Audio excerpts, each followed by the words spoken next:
Hi everyone, Teresa Aker here from Success Diaries with Teresa Aker. It's my privilege today to introduce you to Megan Wells. How you doing, Megan? I'm great.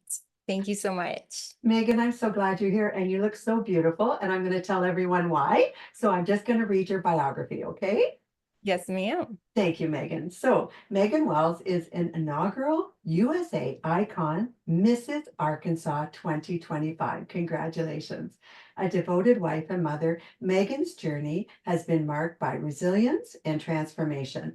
In her 20s, she faced and overcame the challenges of borderline personality disorder and eating disorder, finding healing after surviving an attempted suicide. Today, she serves as a high school English teacher, cheer coach, and licensed therapist, roles through which she passionately advocates for mental health, wellness, and recovery. Megan will represent Arkansas this summer as she competes for the title of Mrs. USA Icon in Orlando. Congratulations, Megan. Thank Thank you you. for joining me today. I'm so thrilled that you're here. Success Diaries was established about people overcoming adversity and becoming success. And you certainly are right there on the path of what I'm doing. So thank you so much today. Can we start with where it all started, Megan? Absolutely. So I grew up in a family of four. I have a younger brother by 14 months and a day. And then my parents, who were happily married for, I believe they were married for 30 years, which was really wonderful. And my brother struggled with mental health growing up. And I always felt as a very type A person, like I had to keep everyone together. So I didn't really know that I was struggling with mental health until my early 20s. So I would say that's where everything began. I started in pageantry when I was 19 years old, and I wouldn't say the cause of why I got unwell. It was the vessel with which at that time I chose to use as my reason to be unwell, if that makes sense, because I was competing in a swimsuit category. So I'm thinking that the body image and mind and taking care of your family and doing all of that kind of came together, and that's when you had the issues and you recognized it. Would that be fair? Exactly. So it was once I was on my own and I was independent, all of the things that I'd probably been struggling with all along, but had not recognized because I was trying so hard to be okay for my family, for my brother, for my parents. I was able to let go of and see that I was struggling too. And I had all these underlying issues that I wasn't aware of. And then through my early pageantry journey, I allowed that body insecurity to manifest into an eating disorder. And then later found out I also had borderline personality disorder. Now, how did you find that out, Megan? Obviously, you had some counselors along the way. Absolutely. So whenever I had at that time moved to a new area and I looked for a psychiatrist, and he actually misdiagnosed me as bipolar, which is not the same thing as borderline. Bipolar has manic highs and manic lows, and I was not experiencing manic highs. And so whenever I went into treatment for my eating disorder, which was the first thing I tried to get help for, those counselors, those psychologists, they were the ones able to actually correctly identify that in fact it was borderline and not bipolar. That actually, I give them a lot of credit to be able to do that because I know that the counselors do the best they can, but you went in for one situation and they realized that you had issues in another. Thank goodness they were able to work with you on that.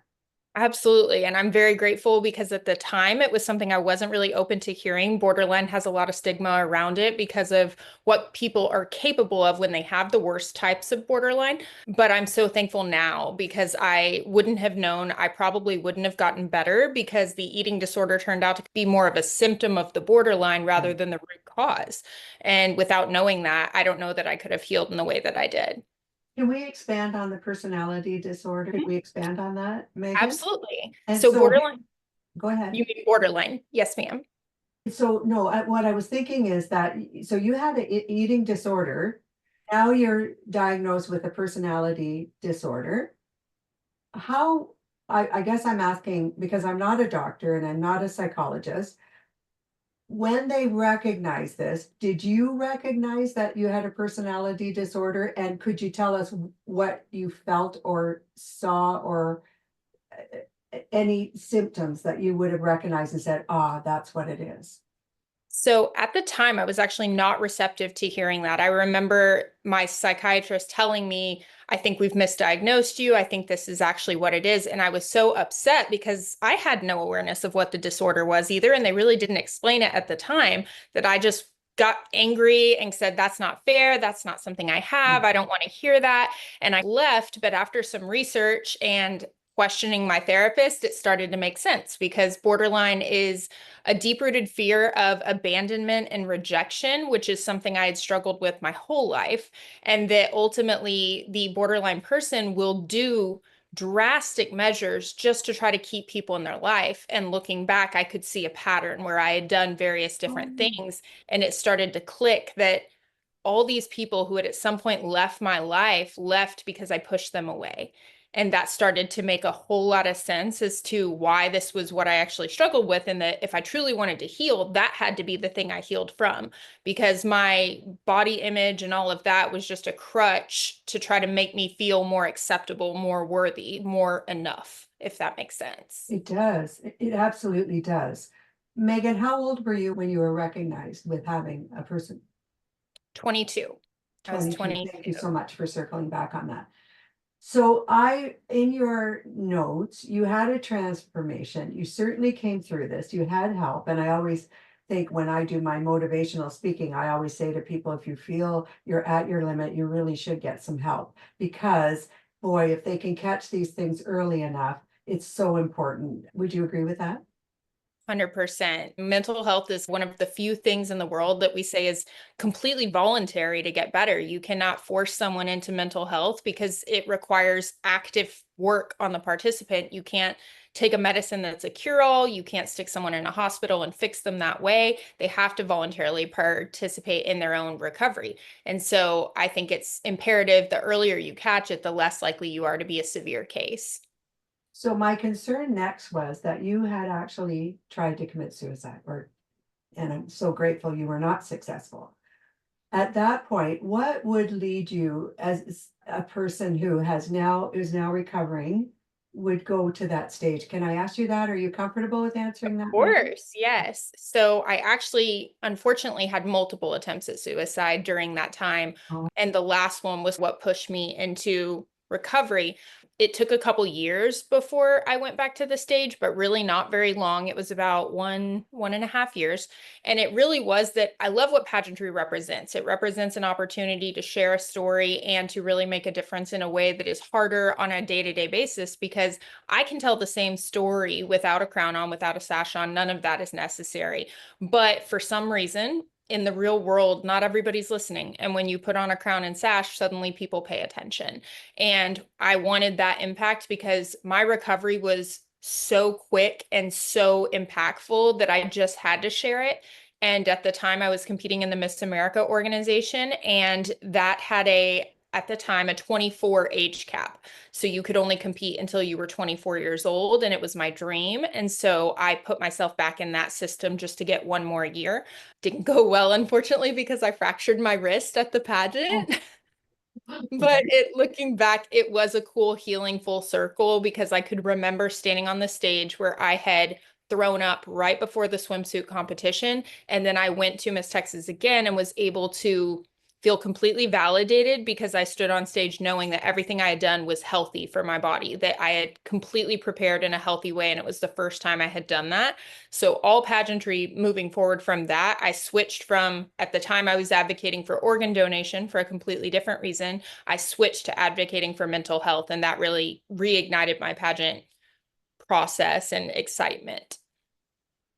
Megan, I commend you for going through all of that. And secondly, I commend you for coming on to the show. I think you said something, if we can go back to it, that people are listening because of who you are, and you're taking your absolute credibility and your pageantry success, and you're making something beautiful from that, which is even bigger. So I commend you for doing that. It takes a lot. I've had people on the show that have been through similar things of you.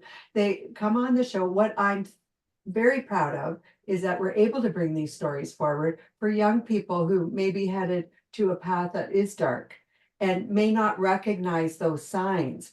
So as I'm listening to you, and I listen very intently, a lot of those signs that you're talking about are normal signs that teenagers and young people go through. They're nervous about appearing on stage. They're eating differently because they want to get smaller. We're told by the media, you have to be so small and you have to, so now food disorders come up. So all of those things, the very things you went through, a lot of people go through it without getting to the point of committing suicide. That is so profound that you went through it and were able to get help. So as I say that, at the moment you're feeling like you are unable to go forward. Would you share with us at that point, what is the moment you feel that that's it? You can't go any further? Absolutely. So the worst night I choose to remember because there were multiple attempts, but a lot of them were more cries for help than an actual attempt. I remember one night I had gone out with my boyfriend at the time and my best friend at the time, her husband, and we were just going out to have a good time. And as we were driving back, everyone kept talking about how tired they were. And I just remember feeling very riled up and I wasn't ready to go to sleep. And then what I now recognize is I was feeling abandoned because everybody wanted to just leave and be done. And I was in this state of almost, for once, actually like a manic type high where I was like, we're all having fun. Why would we stop? Why would we stop? And I remember feeling so frazzled that I started saying, this isn't working. And then after my friend left, my boyfriend tried to break up with me, which Oh, okay. been a huge borderline trigger. The idea of someone leaving you, especially at that time, he had isolated me from my family. He wasn't allowing me to communicate with them. So that really put me in a Okay. position of feeling very alone very quickly. And so I started like feeling like at that point there was just no point in going on. I was completely done. I ran out of his house. I started running into oncoming traffic. And as cars would come, I would occasionally dart away, but then I would try to stand there and wait for one to come. A neighbor actually heard me crying and screaming and called the police. And after enough times of attempting and things, I ran out of the street again and just started crying. And that's about when the police showed up. And they took me to the nearest mental hospital, which was where I found myself broken because up until this point, every type of mental health treatment I had received was voluntary. I had chosen it. And this was the first time I was being held somewhere without my permission in a very severe facility where most of the people had delusions or hallucinations or massive anger issues. And I remember sitting on the floor thinking, God, this isn't like my plan. This isn't where I'm supposed to be. I'm not that bad. And he said, you're headed there. If you're willing to end it, you're headed there. And it was a very rude awakening of I thought I wasn't that bad and I could finally see that I was. And that's when I started choosing active recovery for every single situation I was facing. Wow, Megan, thank you for sharing that part too. So as you were talking about when you have the abandonment issues, a lot of people do today, a lot of people feel that. And that I think the social media also adds to that abandonment. Does it? You feel that It way? does. I think we see these lives on social media and we forget that people are only posting their highlights and Right. they're never posting their lows. And even if they do, it's more of a look at me, I'm overcoming or I'm whatever, trying to sell it in a way that isn't 100% real and authentic. It doesn't go into, and I'm still struggling and I need help and I'm this. Nobody's sharing that. And so we compare ourselves to all these social things we see. Look at all these people having all these friends, going to these parties, having a girls' weekend or a boys' weekend or whatever. And people start feeling like their life is more lonely than everybody else's. And I That don't think that helps. That's the thing. I think, Megan, you hit it right there on the nail. I think we have this kind of artificial life we see out there. We think everybody's doing so great and their stories are so great. And you start comparing yourself to someone else and you say, oh my gosh, I'm way behind because I don't have this, or they have a boyfriend and I don't, or they're getting married and I'm not. And we're comparing ourselves to people we don't even know. Would that be fair? Yeah. And most of the time, that's not their life either, if we're being honest. Exactly. When I work with my therapy clients, one of the exercises I really enjoy doing with people that struggle with self-esteem is we take one of their favorite photos of themselves and we run it through Photoshop type apps just to show people the tangible reality of these influencers, these celebrities, all these people that you look at and just think, I'm not good enough. Their photos are so not real and so edited. And we can all look like that given enough filters and edits and Mhm. everything, but it's just not real life. And it's not tangible. And the everyday person doesn't have time, energy, or desire to do that. And that really makes it real of just what we're comparing to isn't even a reality. It's this person's image they want you to see. And it's not real. And if we can understand that, then we can see that we could either create the same thing if that's a desire, or we can have some depth perception and make reality real again and just say that's not, I don't need to compare to that because it's not accurate. That's not the proper reflection. And it brings in this reality. I know when I saw a lot of my pageant pictures and I would see the unedited version versus the edited version they give you that you submit, and I'd be like, "Whoo, okay. That is crazy difference. Every line is gone. You have no pores. It's not real life. It's just not." That's so true. So I'm dating myself, but when I was growing up, we had makeup and you did your hair. We had the big hairstyles with the hairspray and all of that. You know what I mean? I And yeah, of course. And so we all went through that phase. And the reason you did that is because the movie stars on mean, television did it. But we still got up in the morning, faced real life. We yeah. went out with our friends who also had real life. We didn't have this sort of burden keeping up with now a global world that isn't even, and now I see the AI apps. Yes. Oh my My goodness. goodness, some of them look like real people. So Yeah. have to be careful, I think. But anyway, we're going to come back to you. But I did want to point out to young people or anyone watching the show today, be very careful what you're watching today. When Megan's here with her real story, this is real, honest, heartfelt pain that you had, Megan, because you had some mental issues that you had to get some help for. And I commend you for that. So if anybody needing help, certainly reach out and get help from professionals because that's the most important. Now, I want to talk on also, you are now a teacher and you have done extremely well getting through some very hard times. And you're now an educator and you're also an advocate for mental health issues. So can we talk about some tips that you would have or ideas that you would have to help people going through exactly what you were going through that would perhaps give them some light? Yeah, absolutely. So I like to use the acronym HOPE. Without hope, a lot of us just can't go on. One of the things they ask you whenever you're in treatment or seeing a therapist or a psychiatrist is they say, "Do you ever feel hopeless?" Because without hope, suicide becomes more likely.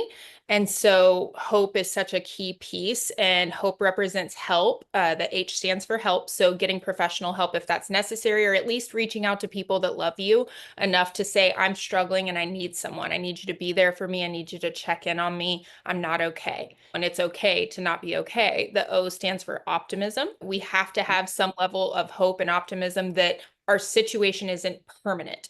Whatever you're going through, the darkness, the self-esteem, hatred, the everything, it's not permanent. It's not forever. It's right now. All feelings pass eventually, but we have to wait for them to pass. And then the P is purpose. You have to have something you want for your life. Do you want a different career? Do you want to find a partner? Do you want to have kids one day? What gives you that hope that one day I'm going to have this awesome life I'm dreaming of? It's just not it right now. And then E is empowerment. You have to empower yourself to get better because no one can do the work for you. You can take all the meds in the world, you can sign up for therapy, but if you just sit there and nod your head, you're not going to actually get better. You have to implement the exercises, you have to go all in, you have to be vulnerable, you have to start sharing because living in isolation is what causes depression, anxiety, eating disorders. It's a breeding ground and it just creates that sadness. So hope is huge for me. It's actually my platform, it's what I stand for, and that's how I recommend that people start with getting help is the help, the optimism, purpose, and empowerment. I love that acronym and I love that you spelt it out for us. Thank you so much. That's amazing. I'm also thinking you talked about isolation That gave me a thought in my mind too. The isolation, you had that with the person that you were seeing. And I have seen that where some personalities, not yours, the person who you're with, perhaps feels like they want to hold on to you and you're taking it as love. They're taking it as their own insecurities. Now you're both coming from different directions, but you're isolating yourself instead of having that, if I will, that tribe that you Yeah. need and that social network that allows you to go through those things. And someone else, perhaps your best friend or a group of friends that say, hey, Megan, something's not right here. You know, Yeah. you missed that. Would that be fair? Absolutely. Whenever, and I've been lucky that it wasn't like an abusive relationship, but Thank looking goodness. back, it was very controlling. There was a lot of elements where he had maybe his desire for us to work out or whatever. We were both in a phase of really wanting to be married to someone. I don't know that we needed to be married to each other. But I think at the time you're so blurred by that desire of he was a little bit older than me. I'm sure he was just ready for that phase of life. His friends were getting married. And so he, in his mind, was making me the dream wife, what he wanted. I was so desperate for affection and so low in my mental health that I would have done anything. And I did do anything. I stopped talking to my family. I went to all these sporting events. He told me I shouldn't support my college anymore. I should only support his. I should only Oh, go to his football games or his basketball games. I shouldn't wear a t-shirt from my college or anything like that. And looking back, it was just so silly. But that's what people do when they're struggling. They don't see these as, I'm sorry, what? What do you want me to do? Why can't I? And you don't think like that because you're so desperate for affection that you're finding it anywhere. And that's the sad part is that we're all vulnerable when our mental health is low. And those are the things we don't recognize. But those are smaller signs, even than depression or eating disorders. Those are the tiny things where it's like you're dating someone you shouldn't date, you're not listening to red flags, you're yeah. taking things from others that you shouldn't be taking. And it's just very sad that we can get to that level of low that we accept less than what we deserve. I thank you, Megan. And I don't think it matters what age you're at because I went through a time, and I'll bring it just to me for a moment. And the audience knows I lost my husband in a time that was just devastating. And during that time, I was extremely vulnerable and I refused to go out in the dating world. I still probably won't for a very long time because I needed to heal. And the one thing I recognized, now this is interesting, Megan, when I'm into a relationship, I'm 100% in. So I don't see red flags. I'm one of No, those people that just I'm one of those giving type yeah, personalities. So I want it all to work and I'm like you where you just I hold on to it. Perhaps that's my abandonment issues when was yeah, adopted and all of those things. So when I get hurt and I'm vulnerable, I'm not so good at picking the right people. And that's a fact. And I recognize it though. I just was not ready. I sure. definitely, Megan, want people to understand exactly what you said. You've got to heal. You, Absolutely. I think it's so crucial because so often we're looking for someone to complete us because we don't feel complete, but you can't other people can't fill that void. We have to be complete ourselves before we should join because it should be a partnership, not you complete me and I complete you. That's a yeah, deficit. And that's a recipe for disaster. Just looking back, I think that everybody is guilty of that at some point or another. And it takes confidence to really notice red flags because you have to feel worthy of more. I think we all have those insecurities that stop us from seeing that. I agree. You really do. And it's just for everyone's well-being. You're more susceptible to trauma, to being hurt and Yeah, everything that like the wounds you're going to get when you're healed are so much less and yeah, less severe than the wounds you get when you're vulnerable and you're broken. And that's why we should heal ourselves before we make yeah. ourselves better. Yeah, because we've all had people leave us at times. We've left people. It happens. They're just not the right person at that time. But when you're vulnerable, you take it all personally. The other thing I do motivational speaking, Megan, and I know you're a teacher, and I agree with you 100%. You've got to take care of yourself. You've got to do the things that make you happy and find someone that makes that they're happy in their world. Those two bring a nice relationship. Yes, that's so true. Let's go back to your teaching. So now you're a teacher and you're an advocate for mental health. What is it that you're doing, and where do you see yourself 5 years from now, Megan? Absolutely. So I have been an educator for 11 years. I have taught, I've been a school counselor, I've coached cheerleading teams, I've coached dance teams. One sad year, I even coached soccer, but we only scored one goal because that Oh, is not my calling.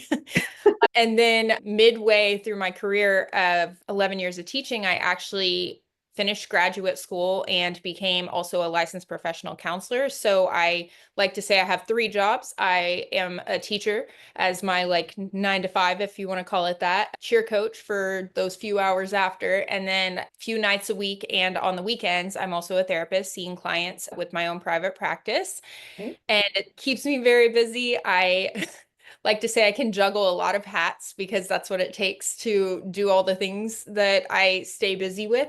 I hope in the next few years to either be just further along in my career and maybe switch to private practice full time. I've tried that a couple of times and it hasn't quite worked out for the full time, but I would love to see that happen so I can help more people in mental health, have a couple other options as well. But at that point, my kids will be a little bit older too, and I want to have time for them. So I'm also hoping to scale back on some of my passions whenever my kids are really in their activities. At some point, I want to be able to really support that too. Perfect. Now, how can we help you? What is some of the organizations or things that we can help you with here to bring your mental health awareness Yeah. forward? And what is the best place to reach you, Megan? Absolutely. So I like to work with the National Alliance for Mental Illness. Their representation is NAMI, and they do a lot of passionate work for mental health. They have NAMI walks. I'm participating in one. I think it's mid-May, but you just sign up, you can raise money, you can not raise money, you can just walk, you can walk for yourself, for a family member, for someone you know that's struggling. And that's a cool way to bring awareness and just celebrate and bring attention because people see walks and things like that. You can also partner with different organizations. There are others as well. You can work for a suicide hotline. You can do all kinds of things to help in the mental health world. And ultimately, the greatest thing you can do is just be looking for people who need you. Be that listening ear, be caring enough to notice when someone is struggling and call it out because most people want to be noticed. They're afraid to be noticed. They won't say anything because they're scared of getting help and what that looks like and you thinking something negative. But if you love someone enough to say, I'm worried about you, I'm here for you, what can we do? That sparks change. And that shows people that they're loved and concerned and that they would be missed if something happened to them or they chose to not be here anymore. People can follow my journey on Instagram. I have my personal as well as my pageant title. It's USA Icon Mrs. Arkansas. We compete in late July for the national title. So we are super busy in pageant prep, doing appearances like this, speaking engagements, lots of training, physical training, mental training, all the things. So it's an exciting time preparing for nationals. That's wonderful. Thank you, Megan. So I'm going to make sure all of Megan's information is here for you.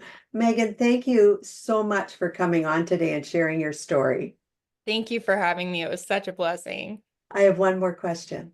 Of After course. your pageantry, would you come back and see us one more time for another episode? Yes, I would love to. That would be amazing. I'm super excited. Oh, absolutely. And then we can see where you're at and see if we can't help you any further on your cause. Oh, wonderful. Thank you so much for that. Oh, my pleasure. So to everyone, this is Megan Wells. Do go over to all her social media. And if you want to reach out, certainly she'll have it all ready for you. I'll have it in the show notes so you'll be able to reach her at any time. And if for any reason you can't reach her, I'm happy to get the notes over to her. So thank you again, Megan. It was my pleasure to have you today. And to everyone else, this is Teresa Aker from Success Diaries with Teresa Aker. Please subscribe to my channel. I hope you're all having a great day and I look forward to talking to you all soon. Bye-bye.